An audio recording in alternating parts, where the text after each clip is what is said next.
Hello and welcome to our next in our series of videos. We're going to be looking at a character analysis of Mrs Birling. Now, Mrs Birling is introduced to us as being about 50 and a rather cold woman, and also being described as Mr Birling's social superior. Now, both these things are essential to our understanding of Mrs Birling as a character. By describing her as a rather cold woman in her mid-50s, we get this idea of a woman who has lost her ability to empathise with those who are less fortunate than her, and we also get a good idea of the demographic that she's looking at. Because she's in her middle 50s, she is likely to be a mother with grown-up children, and given the era, maybe looking for her children to start fledging and going out into the world and carrying on her family name and traditions. By portraying her as cold, we could perhaps infer that actually she's moved her focus away from the emotional connection of bringing up her children, is now focused on perhaps more materialistic things.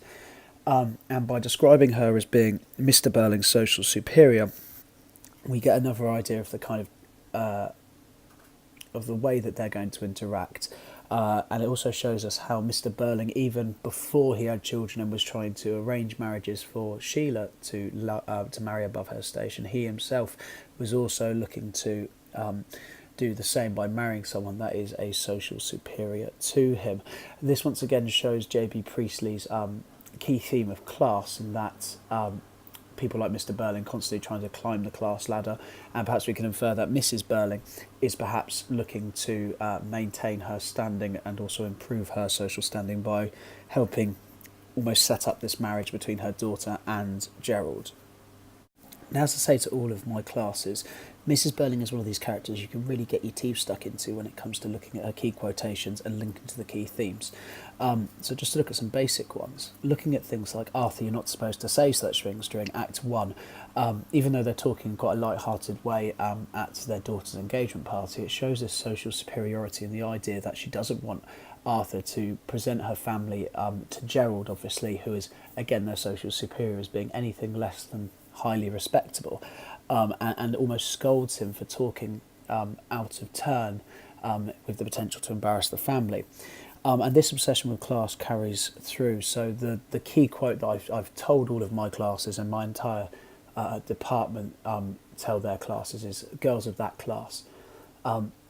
This quote shows Mrs Birling's disdain for people that she perceives to be of less value to her. It shows how she puts these people into brackets, and they're unable to remove themselves from that. So girls of that class, meaning that every single girl that falls into this working class box that she has put them in will behave in a certain way that she's already predetermined, and this therefore further reduces her ability to empathise with Eva and the situation that she is in, which we see further down the way.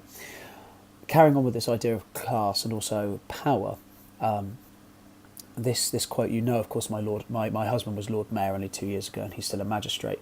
Now, by giving this information to the inspector, what she's trying to do is obviously demonstrate her power. It's a concealed threat that she is quite happy to use this influence she has in society in order to make his life awkward, or as a threat to tell the inspector to back off. This again shows that because of where she sits in the world, she believes that she has more power than she does, or that the rules don't belong to her because she's wealthy and she's well thought of within society.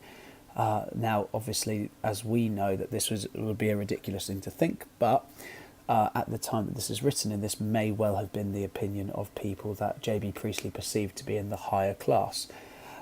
And then going on, when she then finds out what Eva has done, and as we build towards obviously the big piece of irony surrounding Mrs Birling, saying that she only had herself to blame, she again refuses to take any responsibility, saying, well, if this girl has decided to take her own life, then that actually isn't anyone's fault but her own.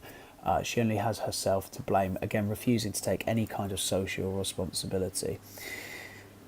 And then we move on to the big ironic piece of this, where she says that she believes it is the fault of the father. Now, in order to fully understand this quote, we need to remember that when this play was written, well, not so much when this play was written, when this play was set in 1912, it would have been expected that girls that were pregnant, the person that got them pregnant would have looked to marry them, or that the child would have really been disadvantaged in life if they were born outside of wedlock.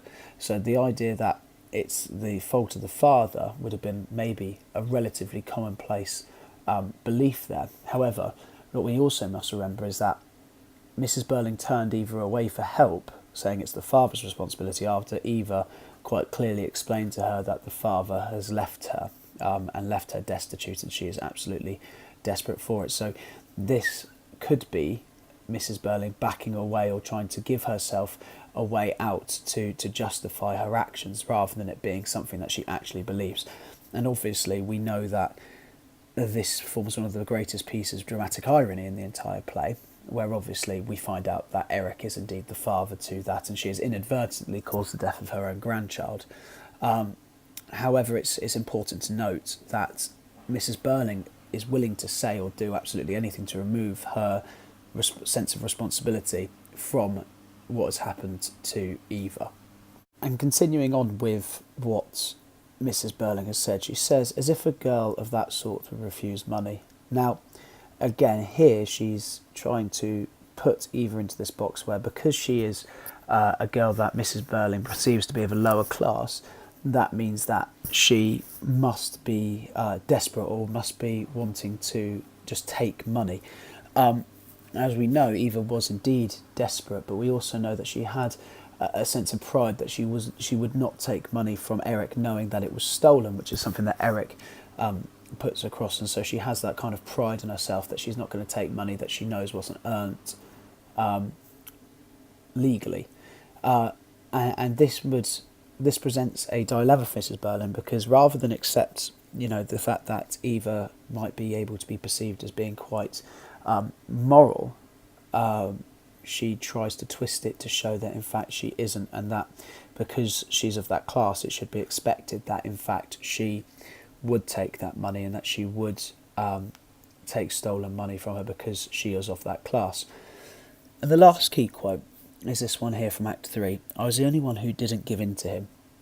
Mrs Birling takes some kind of perverse pride in the fact that whereas everyone else answered the inspector's questions, and even if it was Gerald or Mr Birling had some kind of emotional connection to this story, and whether or not they actually then revert back to type and revert back to taking no responsibility later on in the story, Mrs Birling takes pride in the fact that she never at any point gave in to him or gave any kind of social responsibility to it.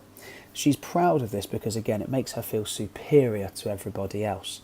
And even though she perhaps could be argued as one of the most responsible for the eventual death of Eva, she is the one that is actually saying more than anyone else, I had nothing to do with this. And having that superiority, again, gives her a feeling that she sits above everyone else in the social pecking order, be it the inspector or be it Mr Birling or be it Gerald. She feels that because she's been able to resist this questioning, whereas no one else has, it makes her feel better than anyone else. And once again shows how Jamie Priestley presents those of the upper classes not taking responsibility for those below them that they might have hurt, be it through firing them from the job they had, taking advantage of them, or just simply denying them the ability to help themselves, which is in essence what Mrs Birling has done. Lastly, we just need to consider her links to the key themes. Now, Mrs Birling links to pretty much all of the key themes that you will need to write about in your exams. For instance, she links really heavily to this idea of social class. She sees herself as a superior to everyone else in the room, and sees herself as almost being superior to them simply because she refuses to take any kind of responsibility for resisting the inspector's questioning. And she uses this sense of superiority to everyone else in the room to reiterate where she sits in the social order of things. As already touched on, social responsibility wise, she does not take any responsibility at all, whereas Mr Birling and Gerald have a moment each in the play where they feel bad for what they have done, be it Mr Birling all of a sudden realising he has started this, or whether it be Gerald feeling like even though he took advantage of her, he's done the wrong thing. They both feel in some way emotionally connected to the story. Mrs Birling at no point takes any kind of feeling out of it, even when Eric is saying, you know, it's her fault that her own grandchild has died.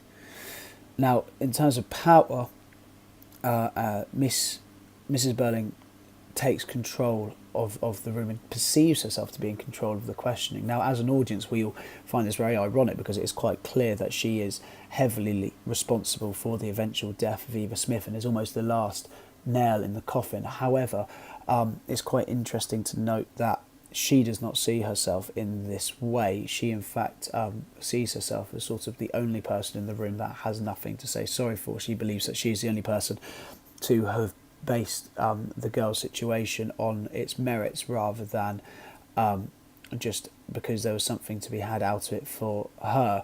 Whereas, as we know, the only reason really that she has denied Eva help is because Eva unfortunately used the name Mrs Birling when she went to go and get help from Mrs Birling's charity. So Mrs Birling has rejected her for wholly selfish reasons. Now, that is a very, very short summary of Mrs Birling. She's one of the key characters involved in this story, and she does play a vital role in the story in that she provides conflict every single time she's in the room for the inspector to overcome, and shows really the disdain that J.B. Priestley holds for those of this class and how ridiculous he finds some of the attitudes. And she is a really, really good person to talk about if you find yourself needing to talk about irony and also a lack of social responsibility, as Mrs Birling is very, very keen to put people into class boxes with things like girls of that class, etc. So anyway, I hope you've enjoyed. Please make sure that you subscribe and watch the rest of my videos if that is what you believe will be helpful to you. Please comment below and give feedback. It is always very much welcome. Many thanks.